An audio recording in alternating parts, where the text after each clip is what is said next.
নমস্কার, আমি কবিতার কলতান থেকে আমার চ্যানেলে সবাইকে স্বাগতম। বড়দেরকে প্রণাম জানিয়ে ছোটদেরকে অনেক অনেক আদর আর ভালোবাসা জানিয়ে আমি চলে এসেছি আজকে হ্যাশট্যাগ আমরা সকলের একটি নতুন বিষয় নিয়ে। বিষয়টা আমিই দিয়েছি, আর বিষয়টা নিয়ে আমার বলার অনেক কিছু আছে বা ছিল, কিন্তু খুব বেশিক্ষণ হয়তো আমি বলতে পারবো না। কেন, আমার মানে বন্ধুরা একটুখানি অনেক দিন আমার বাড়িতে আসেনি, তো ওরা একটু আসছে গল্প করতে, তো ওদের জন্য আমি রেডি হয়ে বসে আছি। আমি আমার যেটা আইডিয়া সেটা আমি শেয়ার করব, আর আমি বলার থেকেও বেশি আজকে শোনার জন্য আগ্রহী। বিষয় দুটো আগে বলে দিই। বিষয় দুটো হচ্ছে, প্রথমটা সেটার আমি প্রেক্ষাপটটা বলবো, এনজিওর মাধ্যমে কেউ যদি কিছু করতে চায়, তো সেটা বিশেষ কোনো আইডিয়া, মানে এনজিওতে যা যা কাজ হয় আর কি, তো এইরকম কাজের কোনো আইডিয়া, অ্যাকচুয়ালি আইডিয়াটা আমি সার্চ করছিলাম। আমি নতুন একটা এনজিওর সাথে যুক্ত হয়েছি। এনজিও মানে এই নয় যে আমার উদ্দেশ্যটা, সবথেকে প্রথম কথা বলে রাখি, আমার কিন্তু বিশাল অর্থনৈতিক স্টেবিলিটি নেই, কিন্তু আমার উদ্দেশ্য হচ্ছে আমার শ্রমটা আর কি, আমার এনার্জি, আমার টাইমটা এমন কোনো মানুষকে দেওয়া আর কি, যার সত্যি সত্যি দরকার আছে। আর ঈশ্বর তো এমনি এই কাজে আর কি যতটা অর্থের প্রয়োজন, আমার বিশ্বাস সেই অর্থটা আমাকে জুগিয়ে দেবে। আর নাম্বার 2 হচ্ছে, আর একটা এমন কোনো কল্পনা বা এমন কোনো আবিষ্কার যেটা আমার কল্পনায় আছে কিন্তু যেটা এখনো আবিষ্কার হয়নি। এটার প্রেক্ষাপট হচ্ছে, যেমন আমি বলি, আমি সবসময় ভাবতাম যখন মোবাইল ফোন আবিষ্কার হয়নি, কেন জানি না আমার মনে হতো যে এরকম একটা ফোন হবে যার ফলে মানুষ কিন্তু রাস্তাঘাটে ঘুরতে ফিরতে কথা বলতে পারবে। এটা আমার খালি মনে হতো ব্যাপারটা, যদিও তখন ওই ট্রাফিক পুলিশের ওয়াকি টকি ছিল, আমি জানি না সেটা দেখে কি না, যাই হোক এরকম একটা আইডিয়া আমার মনের মধ্যে গেঁথে থাকতো সবসময়।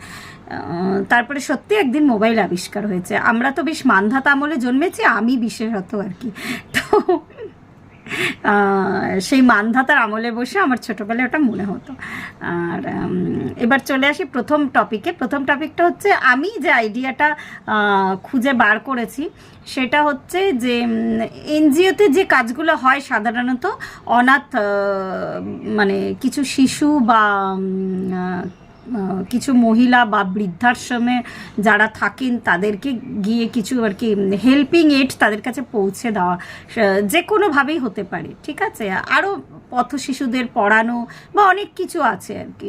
তো যে সমাজের, প্রথম কথা আমি বারবার বলি, মানুষ হিসাবে জন্মেছি, মনুষ্যত্বের জন্য যদি এক ফোঁটাও কিছু করে যেতে পারি, এটা একদম আমার ছোটোবেলা থেকে না আমার ভেতরে আমাকে কুড়ে কুড়ে খায়। আমার খালি মনে হয় যে আমি তো কিছুই করতে পারছি না।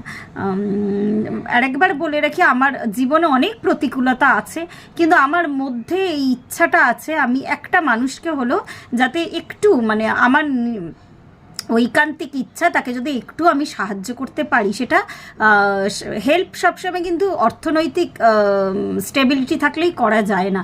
মানসিক ভাবে, মানে তুমি কিন্তু কাউকে তোমার নিজের, বারবার বলছি, এনার্জি দিয়ে, টাইম দিয়ে, মানসিক ভাবে তাকে তার দৃঢ়তা বাড়াতে সাহায্য করেও অনেক কোনো কিছুভাবেই কিন্তু হেল্প করা যায়। তো এরকম আমাদের এনজিওটার 1 বছর হলো, তো জাস্ট একটা কথা হচ্ছিল যে বিভিন্ন ধরনের আইডিয়া কি মানে করা যায় যেটা আউট অফ দ্য বক্স। আমার প্রথম থেকেই না, এটা আমি জানি না আগে শেয়ার করেছি কিনা, আমার যারা একটু মানসিক রুগী, আমার কেন জানি না মনে হয় যে তাদের সাথে একটু যদি সময় দেওয়া যায়, তাদের সাথে যদি একটু কথা বলা যায় না, আমার মনে হয় যে তারা হয়তো তাদের মনের কথাগুলো খুলে বললে হয়তো অনেকটা স্বস্তি বা শান্তি পাবেন। যদিও মেডিসিন চলে, কিন্তু আমার মনে হয় না মেডিসিনে পুরো কাজটা হয়। কেননা আমার ভীষণ নিকট একজন আত্মীয়, শেয়ার করাটা খুব একটা ঠিক হবে না তার সাথে আমার রিলেশনটা, তো তিনি কিন্তু, তাকে আমি বেশি দিন পাইনি, হ্যাঁ, তার সাথে আমি বেশি দিন থাকতেও পারিনি আর কি, তার আগেই তিনি চলে গেছেন ইহজগৎ ছেড়ে। কিন্তু আমার কেন জানি না মনে হয় যে তার বাড়িতে আমার যখন যাতায়াত ছিল, তিনি আমাকে কিছু বলতে চাইতেন, অনেক মনের কথা শেয়ারও করে গেছিলেন। আমার ভীষণ আফসোস যে তাকে আমি পাইনি। পরবর্তী সময় আমার কেন জানি না মনে হতো তার কিছু অসমাপ্ত কাজ আছে, বা তার কিছু রাগ ক্ষোভ দুঃখ আছে, সেগুলো যাতে আমার মধ্যে মানে তার যার যার উপরে ক্ষোভ ছিল, রাগ ছিল, সেগুলো যেন কেন জানি না, মানে তিনি কিছু কথা আমায় বলে গেছিল, আমার মধ্যে না ট্রান্সফর্ম হয়েছিল। আমি খুলে বিষয়টা বলতে পারছি কি না বা বোঝাতে পারছি কি না আমি জানি না। আমার মনে হতো আমি যদি তাকে মানে সেই সুযোগটা পেতাম, তার সাথে আমি থাকতে পারতাম, তার রোগটা হয়তো সেরে যেত। তো আমার মনে নাই এই একটা কি বলবো, একটা ক্ষত থেকে গেছে। তো আমি ওই out of the box idea বলতে আমি এটাই বলেছিলাম, এমন কোনো জায়গা যেখানে মানসিকভাবে অসুস্থ মানুষেরা বসবাস করেন, তাদের সাথে একটু সময় কাটানো আর কি। আমার এটাই ইচ্ছা, এনজিওর যে আউট অফ দ্য বক্স আমাদের যে আইডিয়াটা দিতে বলা হয়েছিল, তো এটা আমি আমার ইচ্ছাটা প্রকাশ করেছিলাম। আর আমার বলতে কোনো দ্বিধা নেই, আমাকে দুজন আমাদের এই হ্যাশট্যাগ আমরা সকলের গ্রুপে প্রথম তো আমাকে মানে আমি যখন এই মেসেজটা দিলাম আমি ওদের থেকে প্রথম আইডিয়াটা চেয়েছিলাম। মধু আমাকে একজনের নাম্বার দিল সঙ্গে সঙ্গে, আর দিদি আমাকে মানে রঞ্জনাদির কথা বলছি, মানে আমি সত্যি আমি জানি না এরম ভালোবাসা পেতাম কি না হ্যাশট্যাগ আমরা সকলে না এলে বা ইউটিউব চ্যানেল না থাকলে। আজকে হয়তো তোমরা বাস্তবিক বা আমরা বাস্তবিকভাবে দেখতে পাচ্ছি না, মানে কোনো কি বলবো মেটেরিয়াল গেইন কিছু দেখতে পাচ্ছি না, কিন্তু আমার যে কতটা মানসিকভাবে আমি সাপোর্ট পাচ্ছি সেটা কথায় আমি প্রকাশ করতে পারবো না। তো রঞ্জনাদি সঙ্গে সঙ্গে আমাকে কন্ট্যাক্ট দিয়েছে, আমি দুজনের সাথেই দুটো নাম্বারই পেয়েছি। আমি এখনও করিনি, যেহেতু প্রজেক্টটা আমার ইচ্ছা আছে এপ্রিলে করার, তো ঈশ্বরের কৃপায় আমি তাদের সাথে যোগাযোগ করব, একটা না একটা ঠিক পথ বেরাবে।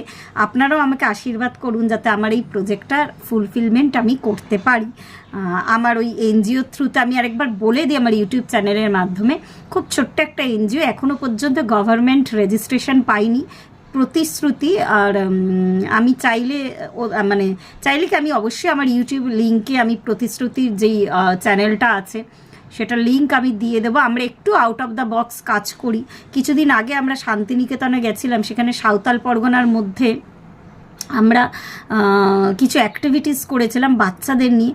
তো ওদের নিজেদেরই বক্তব্য, যারা ওখানকার মাস্টারমশাই আছেন, মোড়ল আছেন, বা রাজনৈতিকভাবে যারা আর কি মানে আর কি বিভিন্ন সমাজ কল্যাণমূলক কাজের সাথে যারা যুক্ত ওখানকার, তারা বলেছিল বিভিন্ন এনজিওরা আসে, তারা হয়তো একটু খাওয়ায় দাওয়ায় বা কিছু গিফট দিয়ে চলে যায়, কিন্তু আমরা যেটা করেছিলাম সেটা হচ্ছে বাচ্চাদেরকে দিয়ে আঁকা কম্পিটিশন করানো, কবিতা আবৃত্তি করানো, ওই ওখানকার সাঁওতাল বাচ্চাদের দিয়ে তাদের নাচ গান। আমি আমার আগের একটা ব্লগে শেয়ারও করেছি। তো এই এক্সপিরিয়েন্সটা আমার কাছে নতুন। তো ওরাও বলেছিল এই ধরনের কাজ কিন্তু হয় না, তাদের সাথে গিফট দেওয়া তার সঙ্গে সঙ্গে বা তাদের খাওয়ানো দাওয়ানো সব কিছুই আছে ছিল, কিন্তু এই অ্যাক্টিভিটিসগুলো কেউ কিন্তু করায় না। তো এরম একটা মানে কিছুটা আউট অফ দ্য বক্স গিয়ে আমরা কাজ করি। আর আরেকবার বললাম যে আমি লিঙ্কটা দিয়ে দেবো, আপনারা যারা মনে করবেন যে যুক্ত হতে চাইবেন আপনারা কিন্তু যুক্ত হতে পারেন। আর পরবর্তী টপিকে আসি, যে আমার মনের ভেতরে এমন কোনো আইডিয়া আছে কি না, যে আইডিয়াটা আমাকে আরও অনেক কিছু বলার ছিল আর কি, সেই বলাগুলো আমার ভেতরে আমি জানি না ভেতরে আর কি চাপা পড়ে যাচ্ছে, যতক্ষণ না কাজটা হয় একটু উসখুস করছি। তো যাই হোক, আমার বড়দের আশীর্বাদ, বড়দের কেন ছোটদেরও আশীর্বাদ কিন্তু এমন নয় যে সবসময় বয়সে বড় মানুষরাও দেয়, ছোটদের ভেতর থেকে যে শুভকামনাটা আসে সেটাও কিন্তু আশীর্বাদ থাকলে আমি নিশ্চয়ই কাজটা এগিয়ে যাব। সেকেন্ড টপিকটা এবার বলতে শুরু করি। সেকেন্ড টপিকটা হচ্ছে যে এমন কোনো আবিষ্কার, ওরকম আর একটা আবিষ্কার আমার মনের মধ্যে আছে, আর বলে দিলে আমি জানি না আবিষ্কারটা কোনোদিনও হবে কি না। আমার যেন কেন জানি না মনে হয় মানুষের এই যে এই এজিং, ঠিক আছে, এই যত দিন যাচ্ছে আমাদের তো বয়স বাড়ছে, আমাদের কেন প্রত্যেকে প্রকৃতির নিয়মে বয়স বাড়ে, তো এমন হয়তো কিছু আবিষ্কার হতে চলেছে যার ফলে মানুষের এই এজিংটা কিন্তু স্লো হয়ে যাবে। এমন কোনো বৈজ্ঞানিক আবিষ্কার, আমি জানি না সেটা কিভাবে হবে, কোনো ওষুধের থ্রুতে কোনো মানে কোনোভাবে একটা আর কি হবে, এটা আমার মনে হয় এজিং প্রসিডিওরটা মানুষের কিন্তু স্লো হয়ে যাবে। অলরেডি আমি কিছু জিনিস খেয়াল করি, আগে কিন্তু বেশ মানুষ মানে 40-50 বছর বয়সেই মানে একটু মানুষকে কিন্তু বেশ বার্ধক্য দিকে চলে যেত। 50-এ তো একদম যেতই, মানে 40 থেকে শুরু করে তখন তাদের অলরেডি কিন্তু দুটো জেনারেশন, মানে 40-এ মা হয়ে অনেকে দিদা ঠাকুমাও হয়ে যেতেন। মানে আমি বেশ দুটো জেনারেশন বা আগের জেনারেশনই কথা বলছি, বেশ দেখতে তাদেরকে বয়স্ক লাগতো। কিন্তু যত দিন যাচ্ছে আমি দেখতে পাচ্ছি 40, 50, 55, 60-এও অনেকে কিন্তু বেশ নিজেকে গ্রুম করে বেশ সুন্দর করে রেখেছেন। সৌন্দর্য শুধু চেহারায় নয়, সৌন্দর্য সে ভেতর থেকে ফিল করে। আর একবার বলছি, মানে ভেতর থেকে যে সুন্দর হয় সে অলরেডি তার বাইরেটা এমনি আর কি চকচক করে। তো এরকম বহু মানুষ আমার চোখে পড়ছে আর কি, যাদের বেশ বয়স হওয়া সত্ত্বেও কিন্তু তাদেরকে দেখে বয়সটা বোঝা যাচ্ছে না, বা তাদের কাজকর্ম, বয়স মানে এই নয় যে তারা সেজে গুজে শুধু বসে আছে, বা তাদের অ্যাক্টিভিটিস, তাদের কাজকর্ম দেখেও কিন্তু মনে হচ্ছে না যে তাদের অনেকটা বয়স হয়ে গেছে। আমার কথাটার সাথে কজন সহমত হলেন অবশ্যই জানাবেন। আমাদের গ্রুপেও এরম অনেকে আছেন হ্যাশট্যাগ আমরা সকলেতে, আমার স্যালিউট তাদেরকে, যে এখনো পর্যন্ত, আমি নামগুলো বলছি না যদি রাগ করেন তারা, যদিও কেউ রাগ করবেন না, সবাই আমরা এখানে নিজেরা নিজেদের মতন, আমি বলেই দিই, হয়তো খুশি হবে।